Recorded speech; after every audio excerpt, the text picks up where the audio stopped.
Olá a todos e a todas, sejam bem-vindos a mais um vídeo. O meu nome é Pedro Rodrigues Cabeiro e eu sou psicólogo. Neste vídeo eu gostaria de vos falar sobre aquilo que são as especialidades em psicologia. Quando a Ordem dos Psicólogos surgiu em 2011 devido ao movimento da Associação para a Ordem, portanto, primeiro existiu a Associação para a Ordem e a partir daí foi constituída a Ordem dos Psicólogos Portugueses. Os membros que se inscreviam na Ordem, os psicólogos que se inscreviam na Ordem, melhor dizendo, para se tornarem membros efetivos da Ordem dos Psicólogos e assim podendo ser reconhecidos profissionalmente enquanto psicólogos, eram profissionais que, em termos das suas vertentes académicas, vinham diferentes vertentes, portanto, uns tinham tirado Psicologia Clínica, outros tinham tirado Psicologia Educacional, outros tinham tirado Psicologia Social das organizações e assim sucessivamente.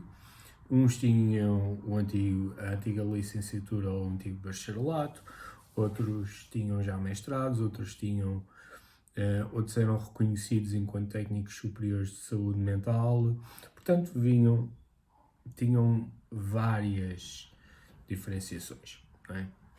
Contudo,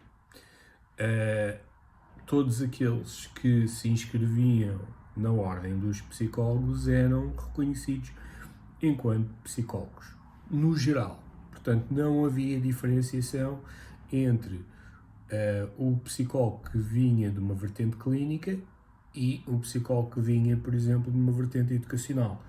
Para a Ordem dos Psicólogos, ambos são psicólogos, ambos são profissionais de psicologia, independente daquilo que veio das suas vertentes.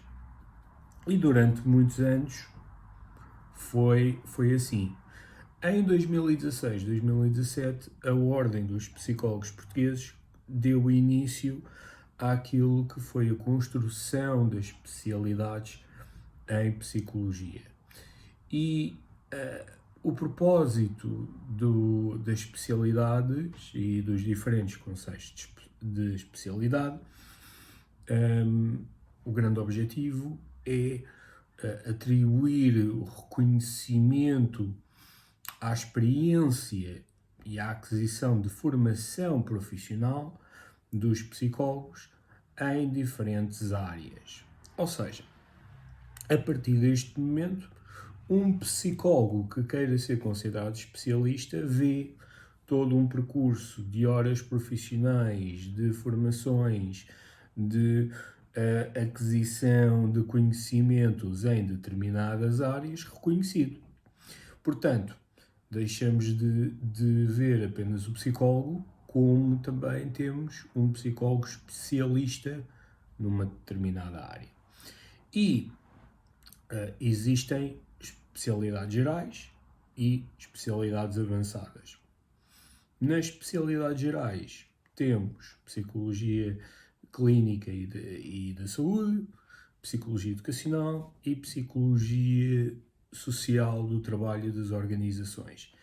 Estas são as três grandes especialidades gerais.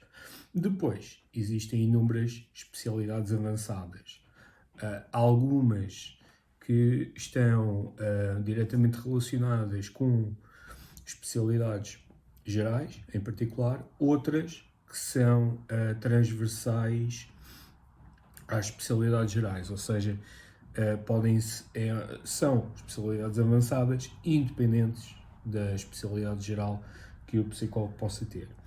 E, de acordo com a Ordem, um psicólogo pode ter até 2 especialidades gerais e 3 especialidades avançadas, numa vez. O que é que para isso é necessário? Concorrer às especialidades, que isso pode ser feito através do site da Ordem e pegar em tudo aquilo que é o percurso profissional, tem sido o percurso profissional e basicamente colocar essas informações no site da Ordem, dentro do processo de especialidades, convertendo-a, que depois irá converter essas horas de trabalho em créditos, nas mais diferentes áreas, portanto, horas profissionais sobre trabalhando por conta própria, trabalhando por conta de outra, informações, etc. Publicações, apresentações, participarem em congressos, tudo aquilo que é feito a nível profissional é colocado ali, é convertido em créditos. Cada especialidade geral e cada especialidade avançada possuem um número de créditos, portanto, quando esses créditos são atingidos, então o profissional está em condições para pedir a especialidade. No início, quando surgiu, portanto em 2017, houve aquilo que foi chamado período de equiparação, ou seja, durante 4 anos, se eu não me engano, os psicólogos tinham tempo para fazer a sua equiparação, ou seja, a sua equivalência, não necessitavam de muito mais a não ser apresentar todas as suas horas. Depois, hoje em dia, se eu não estou enganado, para além de um psicólogo ter que apresentar também todas as suas horas, todo o seu percurso profissional, ao mesmo tempo também precisa de fazer algum género de avaliação da forma da apresentação de trabalhos. Eu acho que existe uma forma de avaliação. Neste momento vou admitir o meu desconhecimento, porque as especialidades que eu tenho, uma delas foi adquirida por equiparação, já ainda no processo de equiparação, e a outra especialidade é uma grande exceção, que é a especialidade avançada em psicoterapia, que é uma especialidade avançada transversal a todas as especialidades gerais, portanto, independente da especialidade geral, um técnico ou um psicólogo pode solicitar a especialidade avançada em psicoterapia, e esta especialidade é diferente das outras. Isto porquê?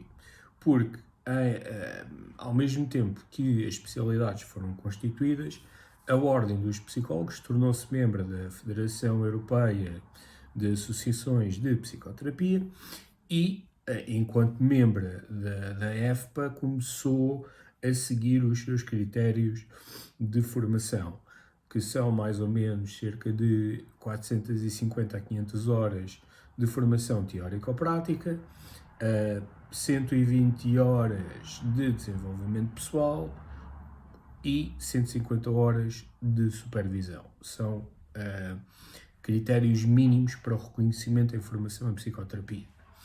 E, portanto, enquanto membro da EFPA, aquilo que a Ordem fez foi realizar um protocolo com associações e sociedades de psicoterapia em funcionamento aqui em Portugal, das mais diferentes vertentes teóricas, e, portanto, todas aquelas que seguissem ou que quisessem seguir esses critérios da EFPA assinariam um protocolo com a Ordem dos Psicólogos, reconhecendo esses critérios. O que é que isso faz? Faz com que o psicólogo que queira adquirir a sua especialidade avançada em psicoterapia se possa inscrever numa dessas sociedades, fazer a formação completa e depois, no final dessa formação, obtendo o certificado de conclusão, basta apresentar esse certificado de conclusão e a especialidade é reconhecida automaticamente. Não é necessário nenhuma avaliação ou preenchimento de outras horas ou de outros créditos. E isto apenas é válido para as sociedades e associações que tenham um protocolo com a Ordem. Daí que essa especialidade é atribuída de uma forma diferente. Para mim, a meu ver, o grande propósito das especialidades e das pessoas se tornarem especialistas, para além de serem o reconhecimento profissional, obviamente, também vai ajudar naquilo que tem sido a grande propagação de muitos psicólogos, muitos colegas, dizerem que são especialistas numa determinada área, mas que não tenham a especialidade. Quando eles se referem a especialidade, tiram um cursozinho de alguns meses e já se dizem especialistas em. E depois todos os outros profissionais que já investiram muito mais tempo, muito mais anos da sua prática e da sua formação contínua, quer dizer, não existe aqui uma igualdade. E assim, alguém que seja reconhecido como especialista tem pelo menos essa salvaguarda. E é importante dizer que as especialidades que são pedidas por cada psicólogo, elas surgem também no diretório da Ordem dos Psicólogos. Portanto, quando se vai à procura das informações, dos dados acerca de um determinado psicólogo, se esse psicólogo tiver especialidades ou se ele tiver solicitado a sua inscrição nas especialidades, irão aparecer aquelas que lhes foram atribuídas. Pronto. Espero que este vídeo tenha sido útil, pelo menos para as pessoas que queiram procurar psicólogos competentes, ou técnicos competentes neste caso, com algum reconhecimento aí à mistura. Obrigado por estarem desse lado. Se gostarem desse vídeo, partilhem, subscrevam o canal. Quanto a mim, eu despeço-me e vemo-nos então numa próxima.